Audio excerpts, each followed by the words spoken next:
Et voici la couleur, au jour fixé et à l'heure dite. Mesdames, Mesdemoiselles, Messieurs, vous qui maintenant nous voyez tels que nous sommes, vous cesserez très vite, je le sais bien, d'être sensible à la magie de la chose. Et vous trouverez bientôt tout à fait naturel de voir la vie, avec ses couleurs, envahir vos écrans. Je voudrais tout de même vous demander, au moins en ce premier jour, de considérer qu'il s'agit là d'un tour de force technique et d'une petite révolution. Je voudrais donc d'abord remercier ceux qui ont rendu possible cette mutation décisive dans l'histoire de notre télévision.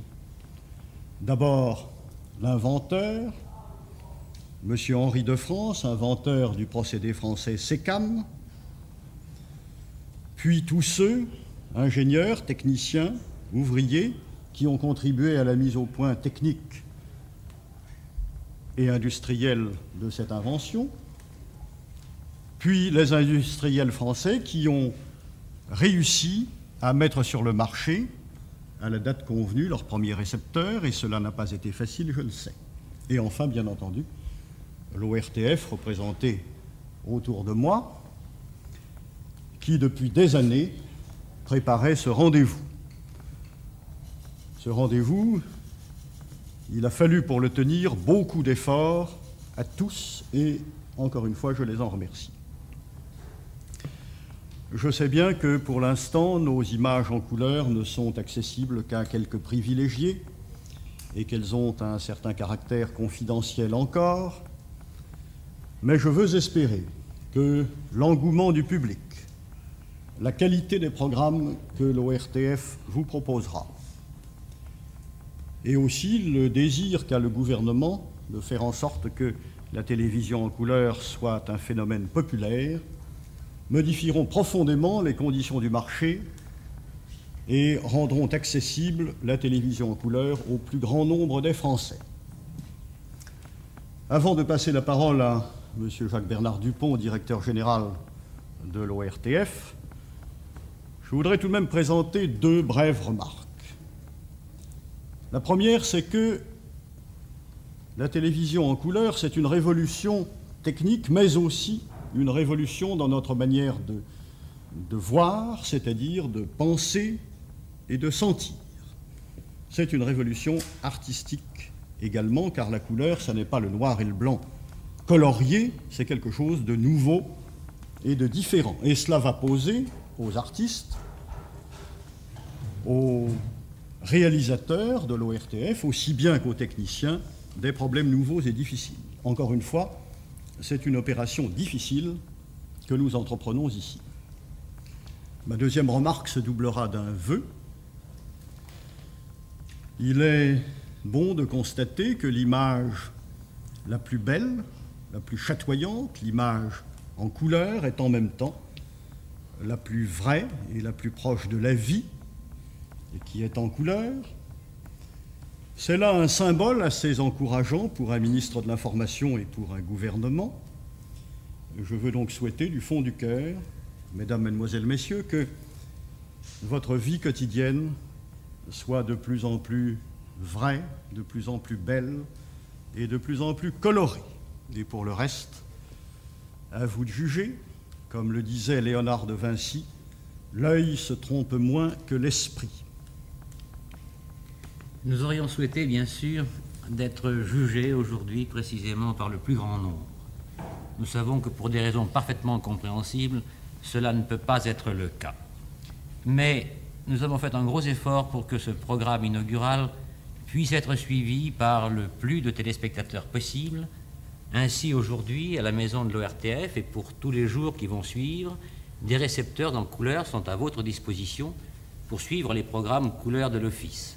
De même, aujourd'hui, dans toutes les stations de l'ORTF en province, des démonstrations sont organisées pour que vous puissiez voir la qualité des programmes couleurs qui vous sont proposés. Notre vœu reste tout de même celui que vous puissiez très vite recevoir chez vous ces programmes, les recevoir dans les meilleures conditions. Et, Monsieur Mercier, le directeur de l'équipement et de l'exploitation vous dira peut-être les conditions dans lesquelles une telle réception est possible. Bien sûr, la télévision en couleur, c'est certainement beaucoup plus complexe que la télévision en noir et blanc. Aussi bien, pour nous, ce n'est pas, nous techniciens, on ce jour où on quitte le secret du laboratoire, allais-je dire, pour pénétrer chez l'usager, ce n'est pas un commencement, c'est un aboutissement, l'aboutissement d'une très longue période de préparation, très minutieuse, où nous avons essayé précisément de nous mettre dans les conditions les meilleures pour que, précisément au moment où on commence ce service régulier, nous puissions garantir à l'usager des signaux qui soient aussi corrects que possible. Je passe sur la mutation, Monsieur le Ministre, dont vous avez parlé en ce qui concerne l'équipement, la transformation de nos matériels. Mais ceci, si vous voulez, c'est notre affaire.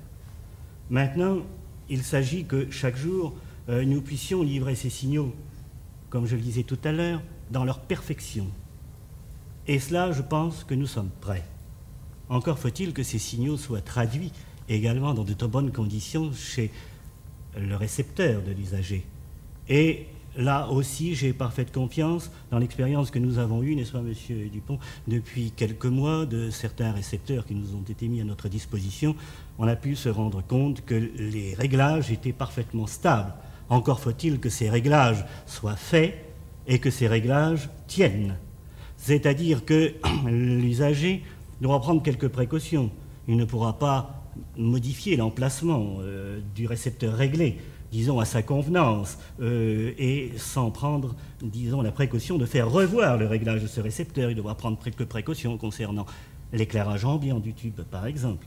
Mais avec ces précautions, je pense que d'un bout à l'autre de la chaîne, depuis la caméra jusque ses usagers, nous sommes prêts pour une exploitation quotidienne de la couleur.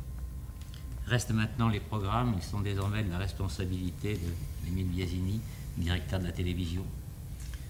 Ce rendez-vous d'aujourd'hui est le résultat d'un tour de force technique des services de l'ERTF et il ne faut jamais oublier de les remercier. Mais la parole appartient désormais à ceux qui sont chargés de donner à la télévision tout son sens, c'est-à-dire d'en faire le véhicule des moyens d'information, de culture, d'enrichissement sous toutes leurs formes, s'adressant au plus grand nombre.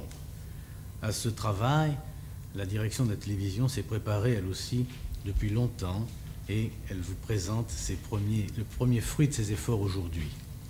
Mais elle n'oublie pas que ce programme en couleur, avec tout l'enrichissement que la couleur lui apporte, ce programme n'est vu en couleur que par un petit nombre, et qu'il faudra un certain nombre de mois, sinon d'années, pour que la couleur devienne un phénomène véritablement populaire, implanté dans tout le pays. C'est pourquoi il convient de rassurer dès aujourd'hui les téléspectateurs anciens et habituels de l'ORTF. Ils recevront les mêmes programmes et la qualité de ces programmes ne sera pas pour eux atteinte. Il faut, comme vient de le dire Monsieur le ministre de l'Information, que la couleur apporte au plus grand nombre de Français le maximum d'enrichissement et la direction de la télévision s'y emploiera.